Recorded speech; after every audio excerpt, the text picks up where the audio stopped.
Hey folks, this is Anthony from FLX Adventures, and I wanted to give another fishing report. The one I did at Cuca Lake a few weeks ago, like 4 weeks ago, did really well. People commented and sent me some information. I had some really good conversations on the Lake Ontario United site, so I decided to do another one here for you at a tournament that my son and I did over the weekend.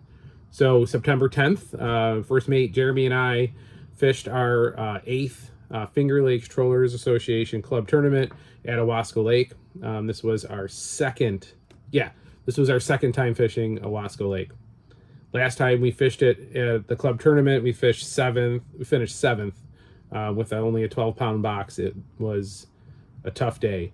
Owasco for me personally is either feast or famine. A couple years ago, we fished it, and my buddy Pete, just two of us in the boat, didn't put much of a program together. Maybe we just picked out the stuff right off the bat, but we ended up winning that tournament, and we were back at the dock by 11. Weigh-in wasn't until 2:30, so we went in and had some lunch and watched football. Weighed our fish, won, and went home. It was a great day. It's never been like that again for me. We back to the tournament, sorry. So we launched over at the South Shore Marina. Thanks to those guys for letting us use their facilities. They got great facilities. You can rent cabins. You can dock your boat for the weekend. They have showers. Just really great place to go, especially in the summer. If you've never been to Owasco Lake, that's a whole nother, I won't bore you with how much I love that lake. I'll just put it like this. It's a little bigger than Canisius, but it's like 5 times as deep. We're fishing in like almost 200 feet of water. It's great. It's a deep water lake. It doesn't get disgusting, kind of like Canisius does in the middle of the summer. And there's a lot of really nice fish. Browns, bows, Lakers. I even hear they have walleye. I've never caught one there, but I've seen some guys catch them. So a lot of really cool lake. Not many, I don't know. People don't go there. Maybe that's a good thing. So we launched right out of there at like maybe 5:45, and we shot up north. We kind of have our best luck up north. Usually we launch out of the north, weigh-ins at the south. We ended up launching out of the south, so we didn't have to jet back and forth. We have better luck on the north end. One of the things we noticed is that we kind of we stopped kind of center lake and put down the probe and decided to head north from there. It was still really dark at 6 a.m. And we noticed the more north we went, actually, the colder the water got. The thermocline was actually seemed like it was getting higher. So in the center of the lake, you're looking at like, while we're down 50 feet, the water was like 55, 60. But as we got closer to the north end, where it's shallower, you would expect it to get warmer, and it wasn't. It was actually getting colder. We found at 50 feet down, the water was 50 degrees. Really interesting. I don't think it impacted fishing, but not what I was expecting to kind of see. So what worked for us? That's probably why you're here. Let's see here. So I wrote this down. So walleye spoons. These were, I never really fished these until last year. A lot of the guys I fish with lots smaller spoons than I do. So I decided to give it a go last year, and I kind of invested in about 20 or 30 different spoons that are a little bit smaller. So let me show what I mean by smaller, right? So this is a walleye ratchet jaw. So it's a moonshine walleye sized ratchet jaw.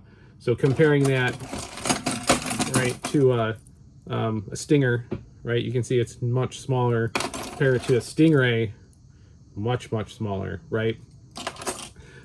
So these actually were great. Anything above 50 foot of water, the program was these size lures. So this one took a beautiful 7-pound bow on a 250 copper. It ripped. My son, first mate Jeremy, said it ripped like a salmon, and it did. It ripped, and it just kept on going. It was great. Took that on a 250 copper. This here was on our Dipsy, down one, so a mag slide diver Dipsy, if you've followed my videos before. So it was out 111. It's about 50 feet. So this took a couple hits. Also taking a couple hits on the rigger before we switched over to flasher flies was the Warrior Dr. Death. This is, again, it's my favorite lure that doesn't catch as many fish as I think it should, but it always produces, so it's usually always out.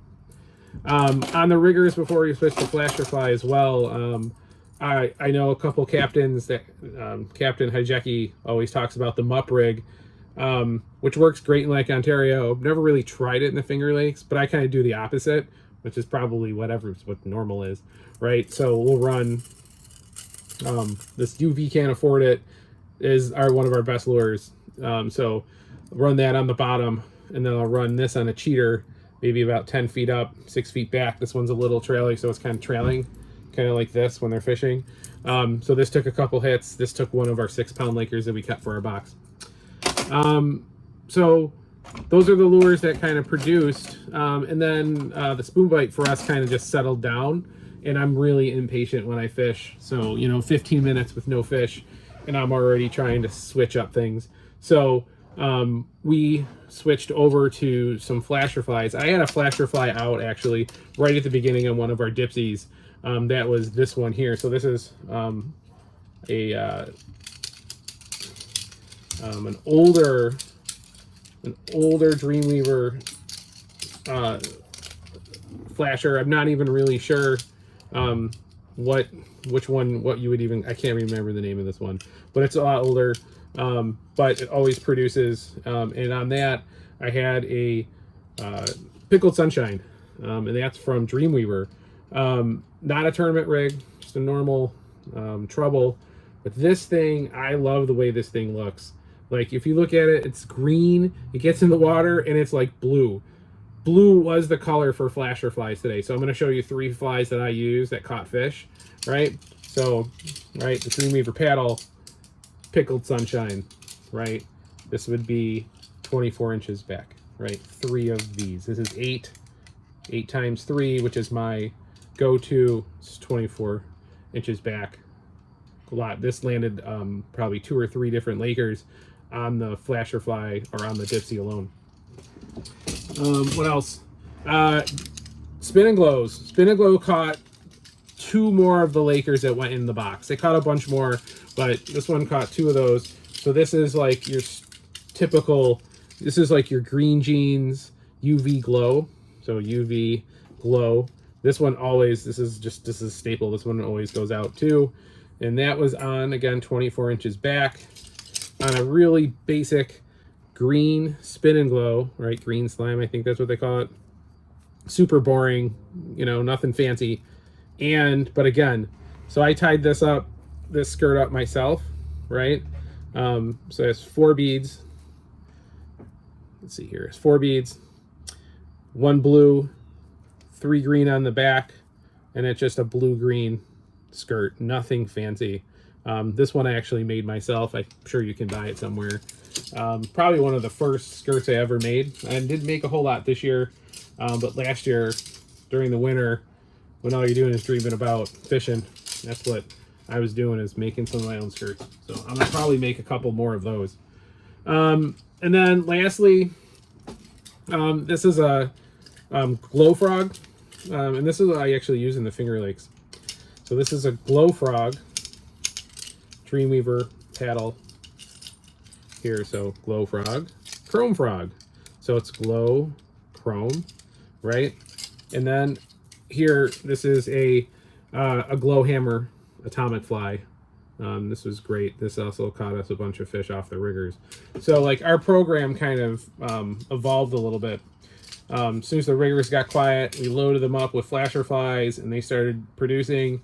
And then we really just moved up to like above the 50 water column to try and hit some browns. So like our program was really simple, right? So we'll just say it. We came in second place yesterday. It was great. It was just me and Jeremy on the boat.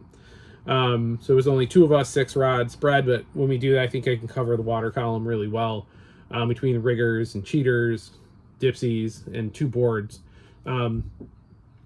So yeah, we came in second with a 22 pound box, which is kind of respectable. And let's see. Our program was pretty simple. Sorry. And we got a bow right ahead. Like, that was our first hit. We got that really nice 7-pound bow, and we knew we weren't going to upgrade from that. There was no way. There's no way you're getting like anything bigger than that. It's not even worth spending your time. So immediately we started fishing for lake trout and browns, right? So the lake trout, right, riggers were down 90 feet with the spin and glows and the flashers. We had one dipsy down 250, so that'd get us down almost like 100 feet as well. And we were just hitting the flasher flies and kind of a steady pick of Lakers throughout the day. And then on the top part, right, we were fishing for browns. We were, fishing that rainbow kind of cline, right, that thermocline, like that 50, 55 degree water, maybe even a little higher, because, I mean, the lake was like glass yesterday. And I saw some fish moving around. I saw some big fins in the distance. I was thinking maybe the browns were way up top. So we put a 1 color out and a 3 color with a stick and some brown spoons, but didn't get any, unfortunately. Steady pick of Lakers throughout the day. So we got 3 6.5 pounders and that 7-pound brown getting us in that 22 to 25 pound box. So that's my report. Congratulations to Bow Hunter on the Finger Lakes Troller, or the Lake Ontario United site. So Bow Hunter actually won the tournament with a 30-pound box. Wow, I was right. That is beastly. I can't remember the time there was a 30-pound box in Owasco. That's a big box. So congratulations for that. We were texting back and forth.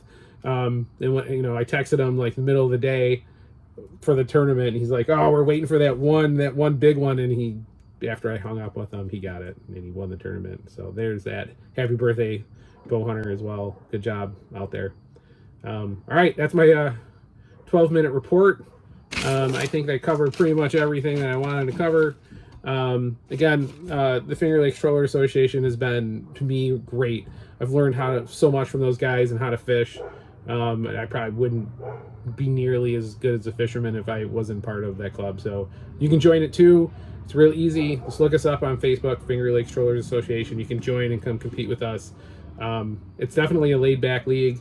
There's definitely some super competitive guys, but we're all there to go out. What really the tournament fishing is this. It's really simple. It's scheduled time to fish. That's what it is, right? It's like, on this Sunday of this month, I'm going to be at this lake. And, get your guys and you go and make a day out of it. It's great. So if you want to join, definitely check those guys out. They're a lot of fun. That's my update. Thanks.